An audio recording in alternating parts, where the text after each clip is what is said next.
We're glad to have you back. Nigeria's non-oil exports were valued at $1.79 billion in the first quarter of 2025, reflecting a 24.75% increase from $1.436 billion recorded during the same period in 2024.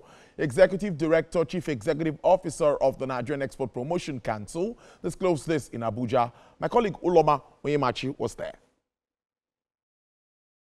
Attaining this feat, according to the executive director of the NEPC, was largely due to the support from the Ministry of Trade and Investment, as well as the renewed hope agenda and policy direction of President Bola Tinubu's administration.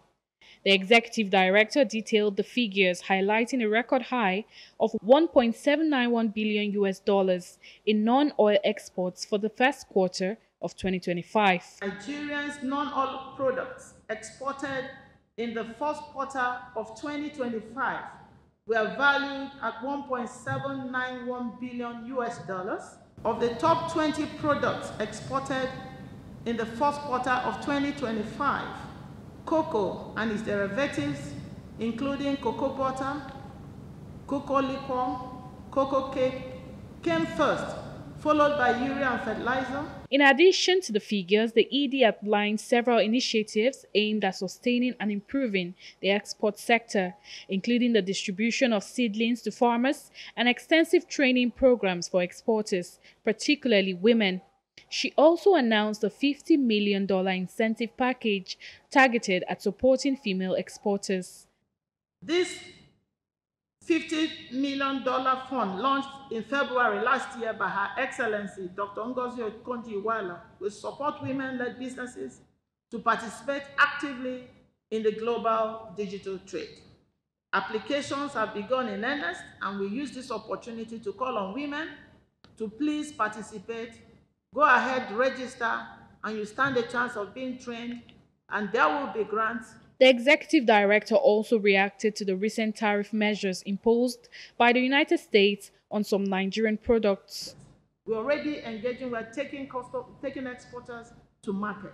So, and then if you bring it home, you look at Nigerian 14%. It's even smaller than even some other countries. Meanwhile, she noted that Nigeria's seaports remain the major channels for transporting goods, with key destinations including ECOWAS countries, the Netherlands, Brazil and Belgium. Looking ahead, the Council has set its eyes on greater opportunities, pushing for more global market conversations even beyond the United States and its 14% trade tariff. Uloma Onyemachi, TVC News, Abuja. Well, joining me to dig deep into this is a renowned economist. He's also the Vice President of the Abuja Chamber of Commerce, Dr. Chijioke Ekechukwu. Doc, it's good to see you. How are you today? Good to see you too, Tolu. It's my pleasure. I said it's not all bad news. Some positives from the non-oil space. How does it come to you? It was a good news to receive, especially coming from non-oil. Recall that we have always recorded most of our revenues from oil revenue, and this is the non-oil sector coming at the right time to give us the desired revenues in foreign currency. If we have been doing so well exporting oil, and the oil is responsible or has been responsible for almost more than 80% of our revenue base, then this is a good news. And you know, the good thing about non-oil export is the fact that those are the area, that's the sector that is actually going to get us more revenue and therefore more foreign currency to be able to douse the heat around FX. So this is a good news, and we haven't had it this good in many years. Of course, we know that we've had a positive balance of payment in the last few months. Well, of course, as at the end of last year, but this size of figure coming from non-oil export is a welcome development, and so is that which we can continue to do. By the way, I'm sure Nigerians should know that when you have a currency that looks like it's devalued or not having a good value like Nigeria, it is actually not a time to start thinking about import. It is a time to get good value for whatever business you're doing, if you export whether raw materials or commodities or even finished goods of other manufacturers or even your own company. So I encourage Nigerians to actually go into exports now, because that is the main, that's the main business to do right now, because at the stage of the economy and of course at the exchange rate that we have, it is more profitable to do exports than to do imports right now. So, like you mentioned, we've been talking about this for some time. I know you've been harping on that we needed to look totally away. But my follow-up question to you would be, there are some challenges. We can still do better than this. I know you would agree with me. So what are those things we need to look into moving forward so that we can even do more than this? As of today, I'm sure you're aware, crude oil prices are on the negative side. There is a decline. They are all in red. So what more can we do? You know, what sort of trainings do we need to put together for the exporters? What sort of incentives do we need to put in for them so that we can have more of them keen into exporting, adding value to Nigerian produce? Yeah, for many years, you know, there has been this paucity of knowledge. Many people didn't even know how to, many people who were in export business didn't know how to navigate that particular market for many reasons. But today we are expecting, now of course, the council has been doing a lot to train and retrain and train people in various export areas. So I think there has to be constant training and constant campaign. And you know, Nigerians have to be converted, just like you can convert somebody from one party to another or from one religion to another. We need to start converting a lot of Nigerians from as being importers to becoming exporters because of the benefits therein. You know, so, and to do that, we need to continue to train. There has to be a lot of media campaigns, and people need to know that they can get all the trainings they need in any area. First of all, by registering with any NEPC, and then getting all the trainings they need to get from there. So it is a continuous thing, and that should actually consume most of their budgets, that of training everybody, both in schools. I do not know whether such programs have been included in our universities, where you have to train everybody. Whether you are studying anything in business or not, it should be a compulsory subject somewhere and start teaching and you know, including that as a course to be included in the university curriculum. For our farmers, because you hear the CEO of NEPC mentioning cocoa, cocoa cake, cocoa butter, and all of that, fertilizer, urea, and all of this. For the farmers who are doing this job, this hard job, you know, trying to put all of this produce together, what sort of incentives? How can we encourage them? And I keep asking this question, and anytime I have the opportunity to. How do we make agriculture attractive to young ones, that they willingly want to get into agriculture, and they could also improve what we export? We can improve the quantity, and that will, of course, help us improve what we get as foreign exchange at the end of the day.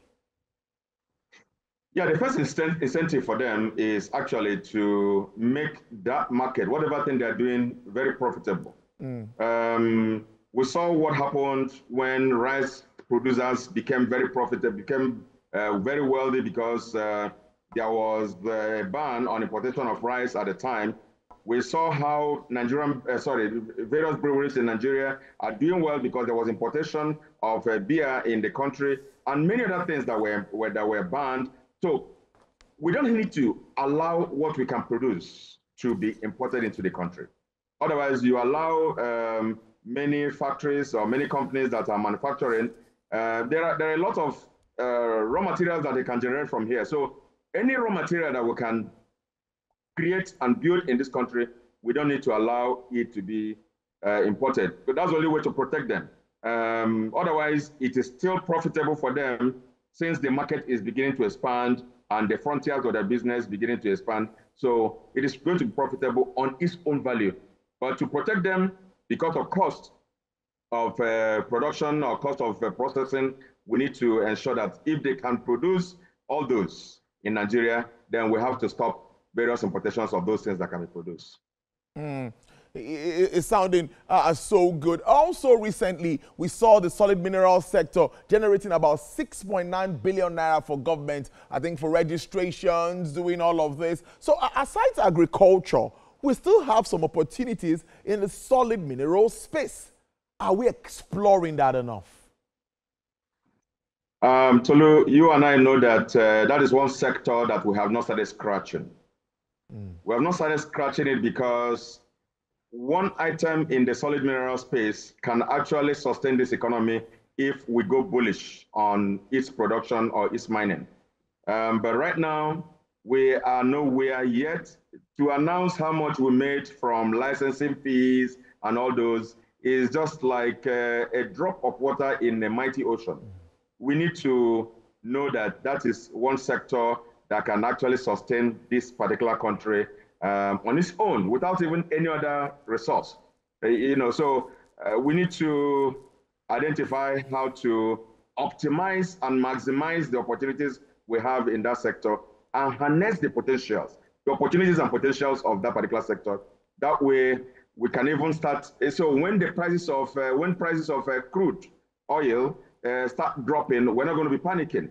We'll still have other sources that will give us revenue in foreign currencies. So we need to take it very seriously. I think the leadership of the country should be very deliberate about making sure that our solid mineral sector is very well developed and harnessed, just like we have in the oil sector. It is one sector that we haven't started scratching, so we need to do more.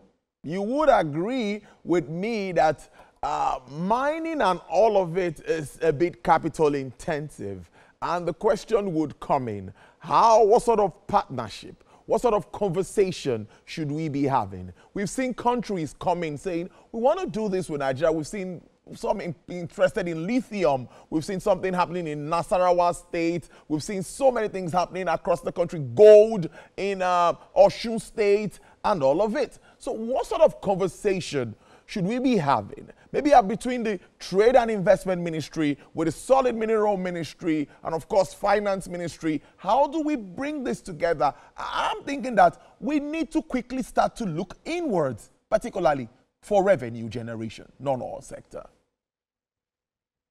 Yeah, it's a major non-oil sector to look in through. But we shouldn't allow the mistakes we made in the past in the oil sector to happen again.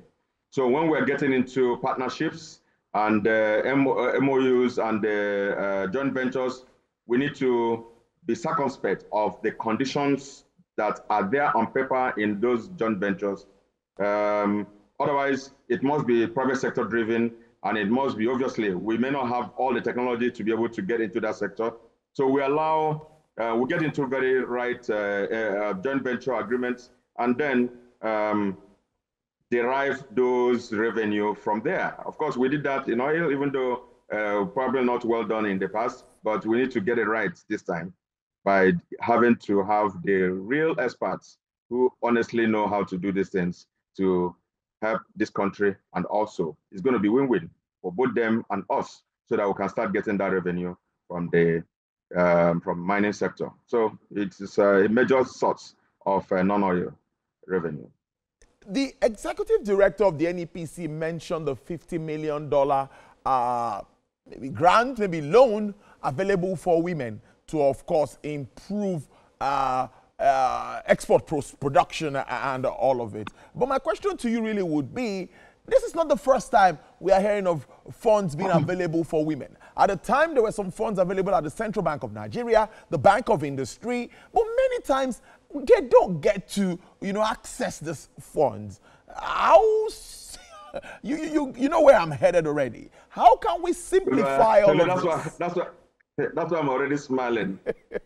Part of the Nigerian factor, again, is that once this money has been made known to women in export business, you'll see that everybody will become export. Every woman will become exporter, whether they are in export or not. They will become exporter in order to access this kind of loan, and everything will just vanish. We need to get it right for the first time. If this is tailored towards women who are into exports, Everybody cannot just automatically become, including politicians, will automatically become exporters. So we need to have the right people to monitor and to ensure that these monies get to the right exporters who already have pedigree in export business. Now, almost finally, many would tell you also that Nigerian goods and services needs to meet standards. Standards, when I mean quality and standards, for them to stand shoulder to shoulder with other goods across the world. You like to be in the United States and walk into any supermarket, and you like to see Nigerian products on the shelf, just like you see products from any other country. What more, or what should be done? I know some are doing pretty well, I must say. Some are doing pretty well. But what more can we do for standards, for documentation, for all so that we don't have rejects and all of that at this critical time when we need funding from all of these resources? It is very important that before people get into any kind of business, they must be able to study or get well trained into that particular business. Research and development is a major aspect of business. If you want to get into export of a particular item, go and do enough research. Continue to do that research. Give yourself enough time to do research and to test the market, and just know that once you have done enough research, you're not going to make mistakes. But what we usually see is that people are going to, Mr. A is joining Mr. B to do the same business just because he has seen Mr. A succeeding in that business. He just joins without trying to understudy that particular sector and that particular side of business. So it is very important that we understand the business we want to go into and do some research and follow it through. Because if it's succeeding with other exporters or other countries, why can't we succeed on our own? So we need more training, we need more research to be done for us to be meaningful in our business that we're doing. Well, it's a good way to live it. I must thank you so much, as always, Dr. Chijioke Ikechukwu. He is a renowned economist and he is the Vice President of the Abuja Chamber of Commerce. Thank you so much. Do enjoy the rest of your day. I hope the weather is cool in Abuja. It's pretty hot in Lagos today. Yeah, always hot here, especially within this period. All right, then. So have a nice day, Tolu. Thank you so much, Doc. Enjoy the rest of your day.